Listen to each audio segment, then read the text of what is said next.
¿Y si la historia que nos contaron sobre Jesucristo estuviera fundamentalmente incompleta? ¿Y si la narrativa canónica, sellada en concilios y predicada en púlpitos durante 2 milenios, omitiera deliberadamente un capítulo entero, un epílogo transoceánico de su viaje terrenal?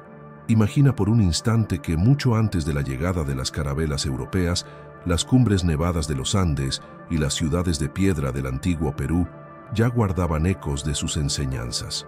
Esto no es una mera especulación fantasiosa, sino la puerta de entrada a una de las cuestiones más profundas y censuradas de la historia humana. Estamos hablando de una verdad que fue metódicamente erradicada, una conexión tan impactante que su simple mención amenazaba con derribar los cimientos de un imperio y reescribir el mapa de la fe mundial. Lo que estamos a punto de explorar no es solo una teoría alternativa, es un rastro de evidencias que nos lleva a cuestionar todo lo que creíamos saber sobre la figura más influyente de todos los tiempos. ¿Suena a herejía, a una imposibilidad? Eso es exactamente lo que los arquitectos de la historia oficial quieren que creas. Durante siglos se nos enseñó a ver el mundo antiguo a través de lentes específicas, donde los continentes estaban separados no solo por océanos, sino por un abismo de desconocimiento espiritual. Pero lo que nadie quiere que sepas es que cuando los conquistadores españoles llegaron a Perú, no solo encontraron oro y pueblos paganos, se toparon con leyendas, símbolos y un código moral que reflejaban de forma perturbadora sus propios evangelios. Este descubrimiento fue tan peligroso, tan subversivo para la misión de conquista y conversión, que se puso en marcha un gran esfuerzo para suprimir, distorsionar y sepultar esta historia. La verdad que fue borrada con fuego y fe, ahora clama por ser escuchada a través de las grietas del tiempo, un secreto milenario guardado por las montañas y susurrado por leyendas que se niegan a morir. La tesis central de nuestra investigación reside en una figura enigmática y poderosa, una entidad cuyo nombre resuena a través de los siglos en los altiplanos andinos: Viracocha. La historia oficial, la escrita por los vencedores, lo clasifica simplemente como el dios creador del panteón inca, una deidad entre muchas.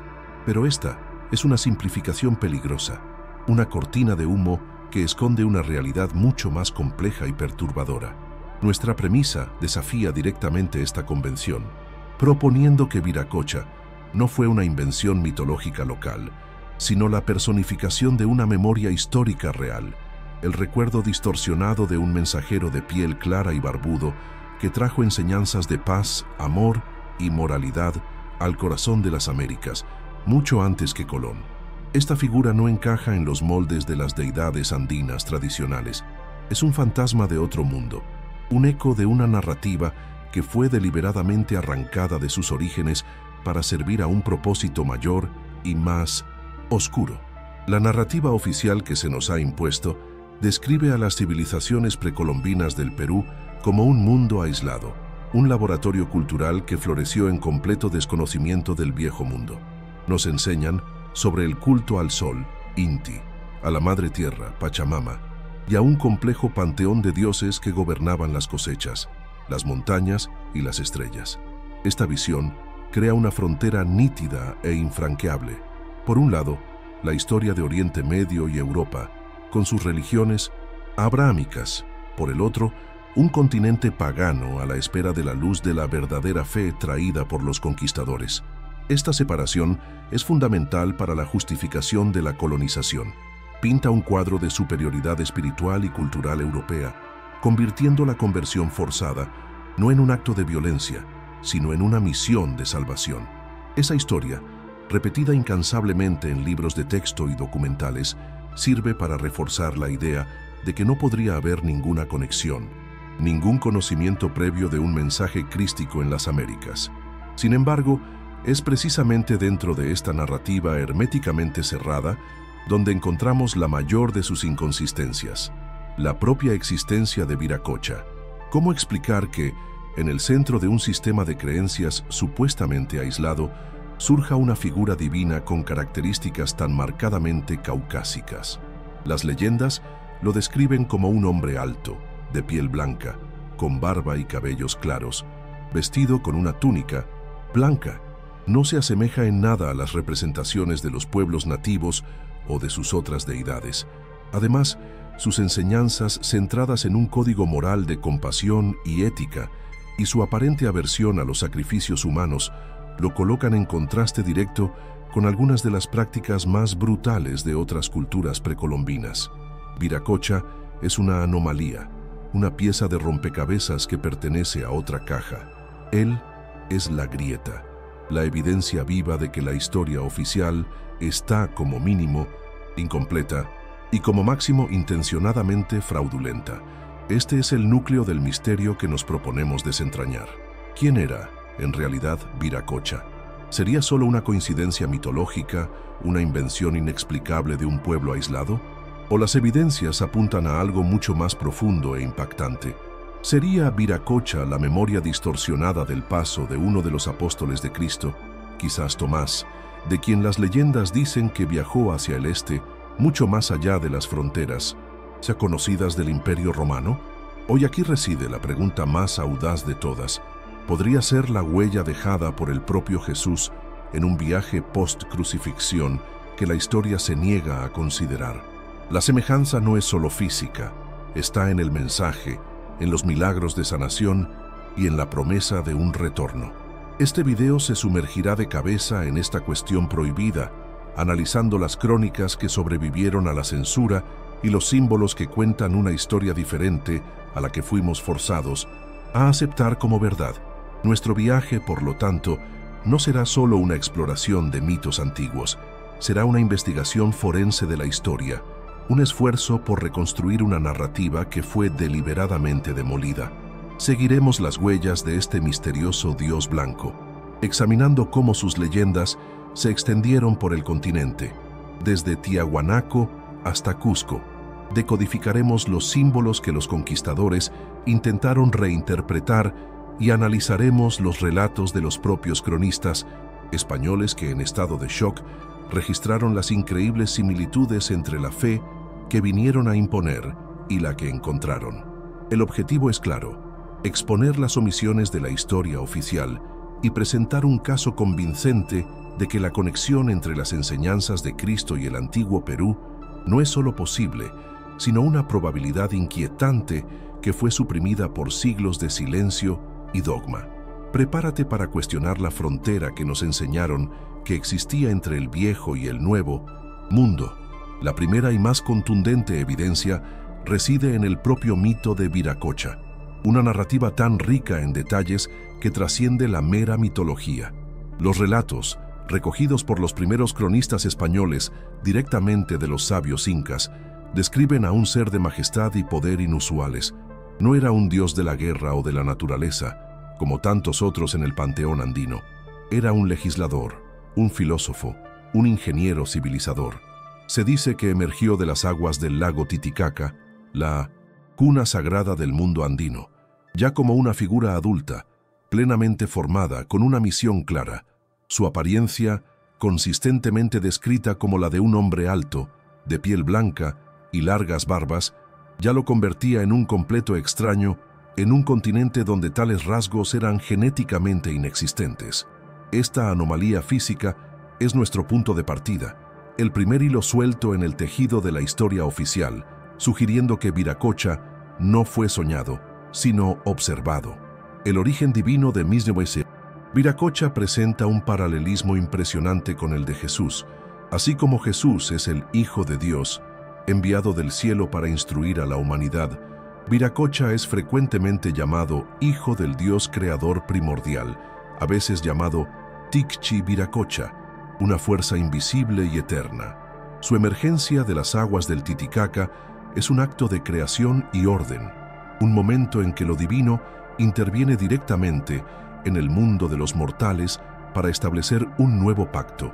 Esta idea de una deidad que camina entre los hombres, que no gobierna desde un cielo lejano, sino que enseña cara a cara, es un pilar de la teología cristiana.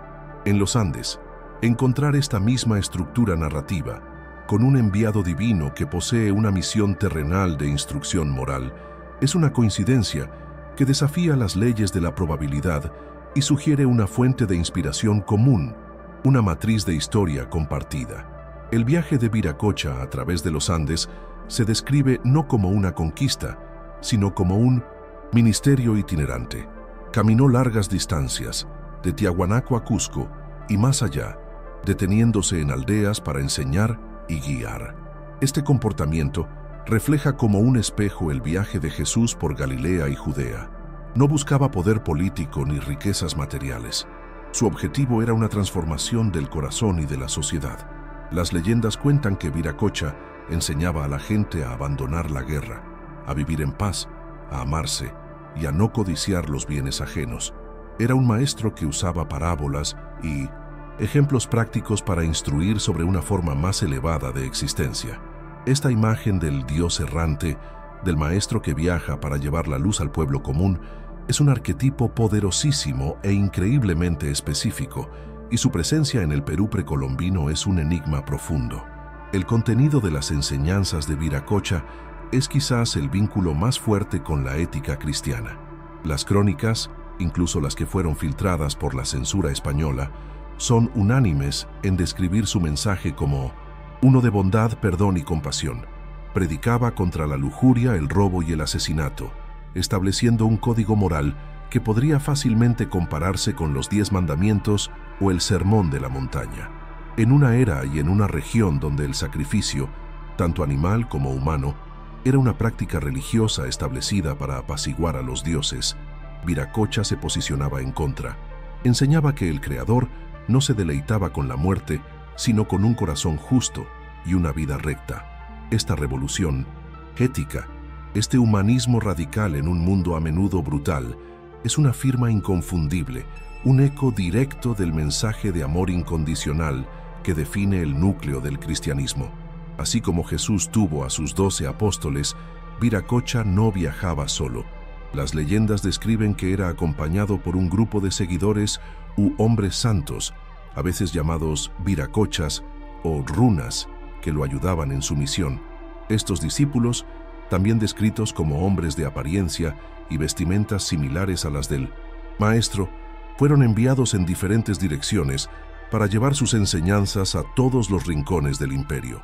Esta estructura organizacional de un maestro central, con un círculo interno de discípulos encargados de diseminar el mensaje, es un modelo misionero idéntico al empleado por Jesús.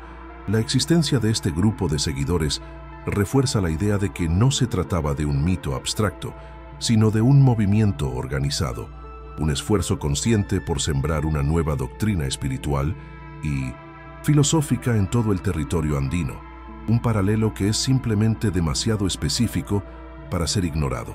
La capacidad de realizar milagros es otra característica fundamental que une a ambas figuras. Los relatos andinos están repletos de historias sobre los hechos sobrenaturales de Viracocha. Dicen que podía sanar a los enfermos con el simple toque de sus manos, hacer brotar agua de rocas secas para saciar la sed de sus seguidores, e incluso invocar fuego del cielo para consumir ídolos falsos o castigar a quienes lo rechazaban. Cada uno de estos milagros encuentra un espejo en la narrativa bíblica, desde las curaciones de Cristo hasta el poder de Elías. Para los pueblos andinos, estos actos no eran solo demostraciones de poder, sino pruebas del origen divino de Viracocha y de la veracidad de su mensaje. Para nosotros, siglos después, funcionan como un conjunto de huellas dactilares narrativas, sugiriendo que las historias de milagros contadas en 2 continentes diferentes pueden, en realidad, describir al mismo individuo o, como mínimo, la misma tradición de hechos sagrados. A pesar de su mensaje de paz y de sus poderes milagrosos, Viracocha no fue universalmente aceptado. Varias leyendas detallan cómo fue recibido con escarnio y hostilidad en ciertas comunidades. En una ciudad llamada Cacha, los habitantes se habrían burlado de él e incluso habrían planeado atacarlo. Fue en ese momento que invocó fuego del cielo, un acto que los aterrorizó y los convirtió. Esta narrativa de rechazo, persecución y confrontación con la incredulidad es un tema central en la vida de Jesús, quien fue constantemente desafiado por los fariseos, rechazado en su propia ciudad, Nazaret, y finalmente traicionado y condenado. La inclusión de estos episodios de conflicto en la leyenda de Viracocha la hace más creíble como un registro histórico, pues no retrata un camino de triunfo fácil, sino una lucha por implantar una nueva verdad en un mundo resistente, otro profundo paralelo con el viaje del Mesías cristiano. El clímax del viaje terrenal de Viracocha es su partida misteriosa, que contiene una promesa profética. Tras completar su misión de enseñanza, no muere de forma convencional. En cambio, camina hasta la costa del Pacífico, reúne a sus discípulos, se despide del pueblo y, según la mayoría de las leyendas, camina sobre las aguas del océano hasta desaparecer en el horizonte. Antes de partir, sin embargo, deja una promesa solemne. Un día, en un momento de gran tribulación, regresaría. Esta promesa de retorno, o parusía, es idéntica a la promesa de Jesús de su segunda venida en el fin de los tiempos. La imagen de la partida sobre las aguas es un espejo de la ascensión.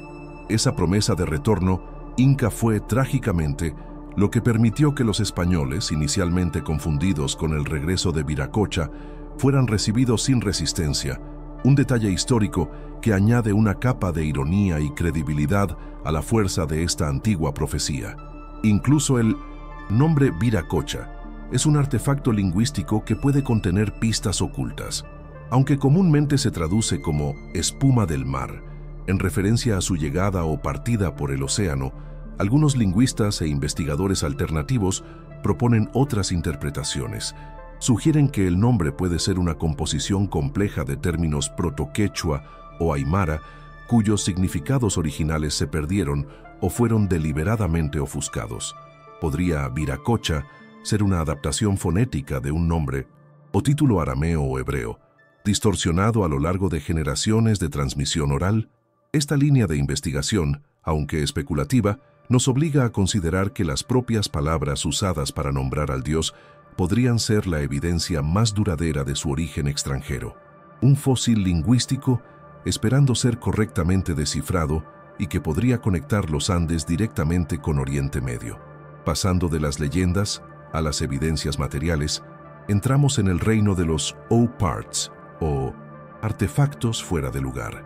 La arqueología andina está repleta de símbolos e iconografías que, cuando se analizan sin el sesgo de la historia oficial, se vuelven profundamente enigmáticos. Son formas y figuras que parecen pertenecer a una cultura y a un tiempo completamente diferentes, insertadas en un contexto que, supuestamente, nunca tuvo contacto con ellas. Estos no son incidentes aislados, sino un patrón recurrente en cerámicas, tejidos y esculturas en piedra que abarcan siglos de desarrollo cultural preincaico. Cada uno de estos artefactos es un signo de interrogación esculpido en arcilla o piedra, desafiando la narrativa de un continente aislado y forzándonos a preguntar: ¿quién enseñó a los antiguos peruanos a dibujar estos símbolos y qué significaban realmente para ellos antes de ser reinterpretados a la fuerza por los conquistadores? El ejemplo más flagrante y omnipresente es la llamada Cruz Andina o Chacana. Arqueólogos e historiadores convencionales nos dicen que este símbolo escalonado, con sus 4 brazos de 3 peldaños cada uno, es una representación del cosmos andino. Sus peldaños simbolizarían los 3 mundos: el mundo superior de los dioses, el mundo medio de los hombres y el mundo inferior de los muertos. Es una explicación elegante y autocontenida. Sin embargo, es imposible para un observador moderno ignorar el hecho más obvio. En su esencia, es una cruz, un símbolo que, para el mundo occidental, tiene un significado único y abrumador. La presencia masiva de cruces en una civilización que supuestamente nunca había oído hablar de Cristo, y la crucifixión es una coincidencia de proporciones monumentales que exige una explicación más profunda. Aquí, la tesis de la supresión se vuelve crucial. Proponemos que la chacana es un ejemplo de sincretismo inverso. Los misioneros españoles, al encontrar el símbolo de la cruz ya presente y venerado en todo el imperio, no lo introdujeron, sino que lo cooptaron. Fue una estrategia brillante de apropiación cultural. Al decirles a los pueblos andinos: Miren, ustedes ya adoran la cruz, pero no saben su verdadero significado. Déjennos explicárselo. Crearon un puente para la conversión, al mismo tiempo que borraban la memoria del significado original de la chacana. Transformaron una evidencia potencialmente devastadora de un contacto previo en una herramienta de colonización. La cruz, que podría haber sido la prueba del paso de un mensajero cristiano, fue usada para borrar su propia historia, un acto de brillantez maquiavélica. Nuestra investigación sugiere que el significado original de la chacana pudo haber sido, de hecho, una memoria directa del símbolo cristiano. Quizás no representaba la crucifixión en sí, un concepto tal vez demasiado complejo para ser mantenido intacto por siglos de transmisión oral, sino al propio mensajero. La cruz se convirtió en el jeroglífico, el símbolo que representaba a Viracocha y sus enseñanzas. Con el tiempo, como sucede con todos los símbolos, su significado pudo haberse expandido y mezclado con la cosmología local, adquiriendo las capas de interpretación sobre los tres mundos que los arqueólogos hoy describen. Pero en su núcleo, en su forma más primordial, la chacana bien podría ser el legado geométrico, la firma dejada por un maestro cuya historia fue contada bajo el signo de la cruz, mucho antes de que otra cruz fuera traída a través del Atlántico. Otra línea de evidencia iconográfica surge en las representaciones de cientos de figuras sagradas. En lugares antiguos como Tiahuanaco, especialmente en la famosa Puerta del Sol, vemos la figura central, frecuentemente identificada como el propio Viracocha, con rayos que emanan de su cabeza en todas las direcciones. Otras figuras menores en cerámicas y tejidos también son ocasionalmente representadas con un brillo o un aura alrededor de sus cabezas. La explicación ortodoxa es que estos son atributos solares, indicando una deidad vinculada al sol. Sin embargo, la similitud con la aureola, el nimbo sagrado usado en la iconografía cristiana durante milenios para denotar santidad e iluminación divina, es innegable y perturbadora. Es casi como si los artistas andinos estuvieran tratando de representar el mismo concepto de hombre santo o ser iluminado, usando un lenguaje visual universal. Cuando colocamos una imagen de la figura de la Puerta del Sol junto a una representación medieval de Cristo en majestad, los paralelos son impactantes. La postura frontal, los rayos de poder y el aura de divinidad crean una resonancia visual que trasciende los miles de kilómetros y siglos que los separan. ¿Podría ser este otro caso de memoria visual? ¿Habrían los antiguos artistas andinos visto, de hecho, a un hombre cuya presencia era tan carismática y espiritualmente radiante que la única manera de representarlo era rodeando su cabeza con rayos de luz? El símbolo supremo de poder y energía en su mundo, ¿el Sol? La pregunta que debemos hacernos es, ¿estamos viendo una convención artística independiente o a dos culturas diferentes tratando de dibujar el mismo recuerdo de un evento extraordinario? El símbolo de la serpiente ofrece otra capa de complejidad. En el cristianismo, la serpiente es una figura ambigua. Representa la tentación en el jardín del Edén, pero Jesús también aconseja a sus discípulos ser sabios como las serpientes. En las culturas andinas, la serpiente, o Amaru, es una fuerza poderosa y sagrada, un ser que transita entre los mundos, simbolizando el conocimiento, la renovación y el río de la vida. Esta dualidad, donde la serpiente encarna tanto el peligro como la sabiduría, es otro puente conceptual inesperado.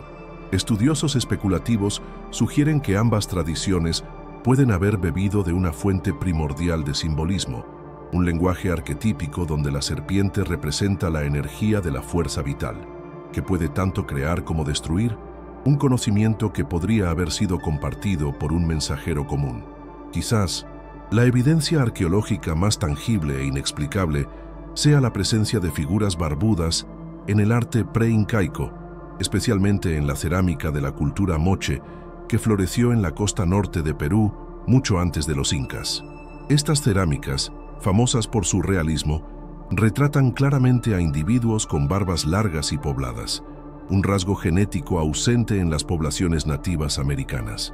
Los arqueólogos tradicionales A menudo descartan estas representaciones como figuras mitológicas o máscaras rituales, pero el realismo del arte moche nos obliga a considerar una posibilidad más simple y directa. Estaban retratando a personas que realmente vieron. Eran retratos de extraños, de visitantes de ultramar que se destacaban no solo por su apariencia, sino quizás por su conocimiento y estatus. Estos rostros barbudos de cerámica no pueden ser vistos de forma aislada. Deben ser conectados directamente con la descripción física persistente de Viracocha. Las leyendas dicen que era barbudo, y el arte moche nos muestra a hombres barbudos. Es como encontrar un informe de un testigo ocular que corresponde a un retrato hablado hecho siglos después por otra cultura. Estas vasijas de cerámica pueden ser los retratos perdidos de los verdaderos viracochas, los compañeros del maestro o incluso el propio maestro. Son una anomalía flagrante que la ciencia convencional lucha por explicar de forma convincente, pero que encaja perfectamente en nuestra tesis de un contacto transoceánico antiguo que dejó marcas indelebles tanto en las leyendas como en el arte del antiguo Perú.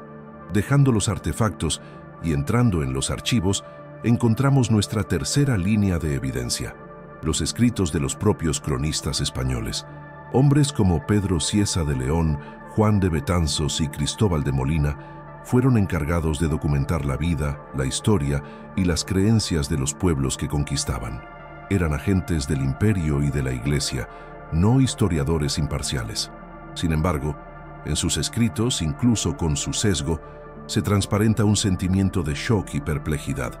Esperaban encontrar salvajismo e idolatría demoníaca, pero en su lugar encontraron narrativas que extrañamente resonaban con sus propios textos sagrados.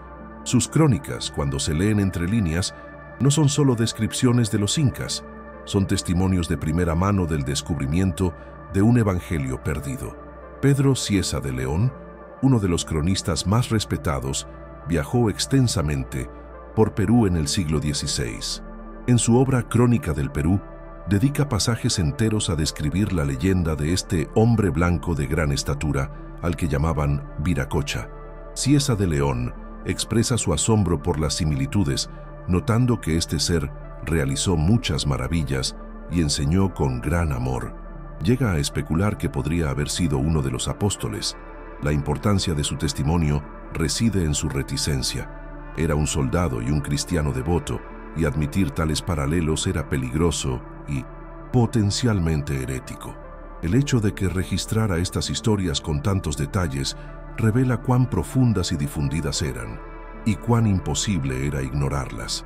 Juan de Betanzos ofrece una perspectiva aún más íntima. Habiéndose casado con una princesa inca, tuvo acceso a fuentes de la nobleza que otros españoles no tuvieron. Su Suma y narración de los incas es considerada uno de los relatos más auténticos de las tradiciones incaicas. Betanzos narra con gran detalle el viaje de Viracocha, sus enseñanzas y sus milagros. Describe cómo Viracocha moldeó a los hombres a partir de la arcilla, una clara resonancia con el libro del Génesis. El valor de la crónica de Betanzos reside en su proximidad a las fuentes originales. No solo estaba escuchando cuentos populares, sino registrando la historia sagrada de la élite inca, una historia que presentaba a un profeta similar a Cristo en su centro. Es crucial entender que las crónicas que han sobrevivido hasta hoy son probablemente versiones editadas y censuradas de la historia completa. El Consejo de Indias y la Inquisición mantenían un control riguroso sobre lo que se publicaba y distribuía. Cualquier relato que diera demasiada credibilidad a las religiones nativas o que sugiriera que los pueblos andinos ya habían recibido una forma de revelación divina, era una amenaza directa a la justificación teológica de la conquista. Por lo tanto, es lógico suponer que las versiones originales, y sin filtrar de los relatos de Cieza de León, Betanzos y otros contenían paralelos aún más explícitos e impactantes, detalles que fueron deliberadamente suavizados o eliminados para proteger la ortodoxia de la Iglesia y los intereses del Imperio español. Esta supresión no fue solo pasiva, a través de la censura. Fue un proceso activo y violento conocido como la extirpación de idolatrías. Durante los siglos XVI y XVII, la Iglesia Católica lanzó campañas sistemáticas para destruir todos los vestigios de las religiones andinas. Esto implicaba la quema de ídolos, la destrucción de templos y, lo más importante para nuestra investigación, la persecución y tortura de sacerdotes y sabios nativos que guardaban la historia oral. Esto no fue solo un acto de fervor religioso, fue la eliminación deliberada de una base de datos cultural. Cada anciano silenciado, cada santuario demolido, era un capítulo más de la historia de Viracocha, siendo arrancado y quemado, garantizando que las futuras generaciones solo conocieran la versión aprobada por los conquistadores. El mayor crimen en esta destrucción de conocimiento fue, sin duda, la quema de los quipus. Estos complejos arreglos de cuerdas y nudos de colores eran el sistema de escritura y registro de los incas. Contenían datos de censo, registros contables y, según muchos cronistas, narrativas históricas y religiosas. Los quipus eran la biblioteca de los Andes. Al declarar los objetos demoníacos y quemarlos en piras masivas, los clérigos españoles no solo estaban destruyendo nudos y cuerdas, estaban incendiando la historia. ¿Qué relatos detallados de la vida y las enseñanzas de Viracocha estaban registrados en esos artefactos? ¿Podría un quipu haber contenido el sermón de la montaña andino? Nunca lo sabremos, y esa ignorancia forzada es quizás la prueba más contundente de que había algo en los quipus que las autoridades temían profundamente. Finalmente, llegamos a la evidencia más especulativa, pero intrigante: los ecos lingüísticos. Algunos investigadores, operando en los márgenes de la academia, han señalado similitudes fonéticas y estructurales entre las lenguas andinas, como el aymara, y las lenguas semíticas, como el arameo hablado por Jesús. Señalan palabras que comparten sonidos y conceptos relacionados con la divinidad, la creación y la ética. Aunque la lingüística convencional rechaza estas conexiones, en el contexto de nuestra investigación no pueden ser totalmente descartadas. El lenguaje evoluciona, pero puede retener fósiles de su pasado lejano. ¿Podrían estas similitudes ser los últimos y más tenues vestigios de un contacto antiguo, la firma sónica dejada por predicadores de una tierra lejana, cuyas palabras fueron aprendidas, repetidas y gradualmente transformadas por la boca de un pueblo en otro continente? Tras examinar esta montaña de evidencias, desde los paralelos mitológicos hasta los artefactos anómalos y los testimonios impactados de los cronistas, una pregunta se vuelve inevitable y urgente. Si esta conexión es tan obvia, ¿por qué no la aprendemos en la escuela? La respuesta es tan brutal como las propias evidencias, porque la verdad no fue simplemente perdida, fue cazada y ejecutada. La supresión no fue un accidente de la historia, sino un proyecto deliberado, una campaña de borrado cultural y espiritual, orquestada con precisión militar y fervor religioso. Vamos ahora a nombrar a los responsables y a exponer sus motivaciones. El principal antagonista en esta gran conspiración histórica es una alianza de poder de dos cabezas: el Imperio Español y la Iglesia Católica. Para el Imperio, la conquista era una cuestión de oro, tierra y poder geopolítico. Para la Iglesia, era una cruzada para expandir su rebaño y salvar almas. Estas dos ambiciones, una temporal y otra espiritual, se volvieron inseparables. La cruz seguía a la espada, y la espada abría camino para la cruz. La existencia de una protocristiandad en las Américas era una amenaza existencial para ambos brazos de este poder. Era una verdad incómoda que necesitaba ser silenciada a cualquier costo. El motivo más inmediato y pragmático para el borrado era la legitimación de la propia conquista. La narrativa oficial vendida en Europa y que financiaba estas expediciones era la de una misión civilizadora y evangelizadora. Los pueblos nativos eran retratados como paganos idólatras, salvajes, que practicaban rituales bárbaros y vivían en la oscuridad espiritual. Esta caracterización era la piedra angular de la justificación moral y legal para la subyugación, la esclavitud y el saqueo. Admitir que estos mismos paganos ya habían recibido de alguna forma las enseñanzas de amor y paz de un mensajero divino similar a Cristo haría que toda esa estructura se desmoronara. La conquista se revelaría no como una misión de salvación, sino como la invasión brutal de un pueblo que ya poseía su propia chispa de lo divino. Para la Iglesia Católica del siglo XVI, la idea de autoridad religiosa era absoluta y centralizada. Roma era la única puerta al cielo y el Papa, el único vicario de Cristo en la tierra. La Reforma protestante ya estaba desafiando este monopolio en Europa.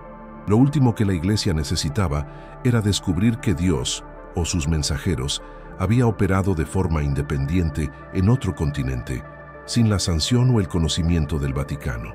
La historia de Viracocha representaba una revelación no autorizada, una línea directa con lo sagrado que eludía toda la estructura de poder eclesiástico.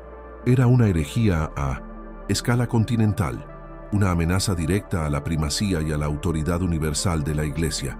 La primera fase de la supresión fue brutalmente física. Templos dedicados a Viracocha fueron sistemáticamente demolidos, sus piedras sagradas reutilizadas para erigir iglesias católicas. La construcción de una iglesia sobre un lugar sagrado nativo era una declaración de poder, un acto de borrado simbólico y literal. Donde la destrucción no era completa, la estrategia era el sincretismo forzado. Los misioneros astutamente asociaron la figura de Viracocha con santos cristianos, como San Bartolomé, o incluso con el propio Cristo. De esta forma, la poderosa memoria del Dios andino no era destruida, sino absorbida, neutralizada y rebautizada dentro de la narrativa cristiana, vaciándola de su poder independiente y transformando una amenaza en una herramienta de conversión. La segunda fase fue un ataque directo al conocimiento. La campaña de extirpación de idolatrías fue en la práctica un genocidio cultural. Sacerdotes y sabios incas, los amautas, que eran los guardianes de la historia oral, y los lectores de quipus fueron perseguidos, torturados y asesinados. Eran los discos duros vivos de la civilización andina. Al eliminarlos, la Iglesia y el imperio se aseguraban de que la cadena de transmisión de conocimiento se rompiera para siempre. El clímax de este acto fue la quema sistemática de los quipus, las bibliotecas de cuerdas de los incas, declarados obras del demonio. Estos complejos registros fueron arrojados a las hogueras y con ellos siglos de historia, genealogía, filosofía y, muy probablemente, los relatos más detallados sobre el hombre que llamaban Viracocha. El resultado de esta campaña meticulosa fue un silencio histórico que perdura hasta hoy. La historia fue reescrita con éxito. Viracocha fue degradado a la condición de un mito curioso, una nota a pie de página en el estudio de religiones primitivas. Las evidencias fueron explicadas como meras coincidencias por académicos que durante siglos operaron dentro del paradigma establecido por los conquistadores. La verdad no desapareció por completo, sin embargo. Sobrevive entre líneas en las crónicas, en los patrones de los tejidos antiguos, en las leyendas contadas en secreto en las aldeas remotas de los Andes y en la propia existencia de las anomalías que nos negamos a ignorar. La supresión fue poderosa, pero no fue perfecta. Las huellas del mensajero divino fueron cubiertas, pero no totalmente borradas. Llegamos entonces al punto crucial donde las evidencias y la conspiración trascienden la mera curiosidad histórica para convertirse en algo de implicaciones profundas y transformadoras. Si aceptamos la premisa de que las huellas de un mensajero crístico marcaron el suelo andino siglos antes que Colón, nos vemos forzados a rasgar los mapas de la historia que nos fueron entregados. La noción de un nuevo mundo, aislado y espiritualmente virgen, se desmorona, reemplazada por una imagen mucho más compleja e interconectada de la historia humana. Esto significaría que el cristianismo no fue una mera exportación europea, sino un fenómeno potencialmente global, cuyas raíces son mucho más antiguas y diversas. La historia de las Américas no comenzaría con la llegada de las carabelas, sino que sería reconocida como un capítulo paralelo e igualmente válido en la gran saga de la búsqueda humana de lo divino, un capítulo que nos fue robado. Esta revelación nos lleva a una cuestión filosófica aún más vertiginosa sobre la propia naturaleza de la divinidad y de la verdad. Si el mismo mensaje esencial de amor, compasión y ética universal pudo florecer de forma tan similar en dos mundos supuestamente estancos, ¿qué nos dice eso? Sugiere que la verdad divina no es un rayo que cae una sola vez en un único punto del desierto de Oriente Medio, concedida a un pueblo elegido. En cambio, se comporta como el agua misma, una fuerza universal que brota en diferentes partes del mundo, tomando el color y el sabor del suelo cultural de donde emerge. La historia de Viracocha y Jesús, vistas en paralelo, desafían el exclusivismo religioso en su núcleo, apuntando a una espiritualidad universal, una verdad arquetípica que se manifiesta a través de diferentes avatares para guiar a la humanidad en diferentes épocas y lugares. Por lo tanto, reafirmamos nuestra tesis con la fuerza de todas las evidencias convergentes.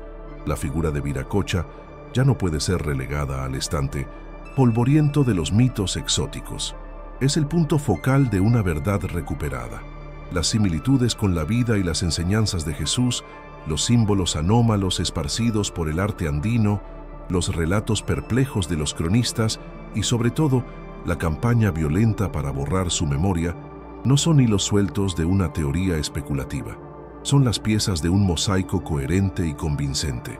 La ausencia de una prueba definitiva, un documento firmado, una prueba de ADN, no es una debilidad en nuestra investigación, sino la cicatriz dejada por el éxito de la supresión. La montaña de evidencias circunstanciales, cuando se ve en su totalidad, se convierte en su propia forma de prueba irrefutable, el fantasma de una verdad que se niega a permanecer en su tumba. El descubrimiento de esta historia prohibida conlleva un significado liberador para todos nosotros, aquí y ahora. Para los descendientes de las culturas andinas, es un acto de profunda justicia histórica que restaura la soberanía y la profundidad espiritual de sus ancestros, demostrando que no eran recipientes pasivos de una fe extranjera, sino guardianes de su propia y poderosa revelación. Para el resto de nosotros, es la oportunidad de liberarnos de las cadenas del dogma y del eurocentrismo. Es una invitación a adoptar una visión más humilde, integrada y maravillada del viaje humano. Reconocer la historia de Viracocha es darnos el permiso para cuestionar todas las narrativas oficiales, para entender que la historia no es un monolito fijo, sino un campo de batalla dinámico donde las verdades suprimidas luchan continuamente por salir a la luz. En última instancia, la saga de Viracocha, el posible Cristo de los Andes, es más que un enigma histórico, es una llamada a la acción para nuestra propia conciencia. Es la prueba de que las verdades más importantes a menudo no se encuentran en los centros del poder, sino en los márgenes, en los susurros, en las historias que fueron consideradas heréticas. Las huellas fueron cubiertas por siglos de silencio, pero el relieve todavía está ahí para quien tiene el coraje de buscar. Quizás el prometido retorno de Viracocha no sea la llegada de una figura física de los cielos, sino el retorno de esta verdad a la conciencia colectiva, un despertar global a la totalidad de nuestra herencia espiritual. La historia prohibida del Perú nos enseña que el mayor viaje de descubrimiento no es a través de los océanos, sino a través de las barreras del prejuicio en nuestras propias mentes. Ahora formas parte de un grupo selecto que conoce las grietas en la narrativa oficial. La historia que acabamos de explorar no termina aquí. Comienza contigo. No aceptes pasivamente la versión de los hechos que fue diseñada para limitar tu comprensión del pasado y del potencial humano. La verdad exige participación. Por eso, te invitamos a convertirte en un buscador activo. Si este video resonó contigo, si encendió una chispa de curiosidad e indignación en tu mente, ayuda a que este mensaje llegue a más personas. Dale me gusta a este video para que los algoritmos sepan que esta es una historia que necesita ser contada. Compártelo con amigos y familiares que sabes que no temen cuestionar. Y lo más importante, participa en la conversación. ¿Qué opinas? ¿Son todas estas evidencias meras coincidencias o las huellas de una verdad universal? Deja tu teoría en los comentarios. Suscríbete a nuestro canal y únete a nuestra comunidad de mentes curiosas. porque juntos seguiremos, desenterrando las verdades que intentaron sepultar para siempre.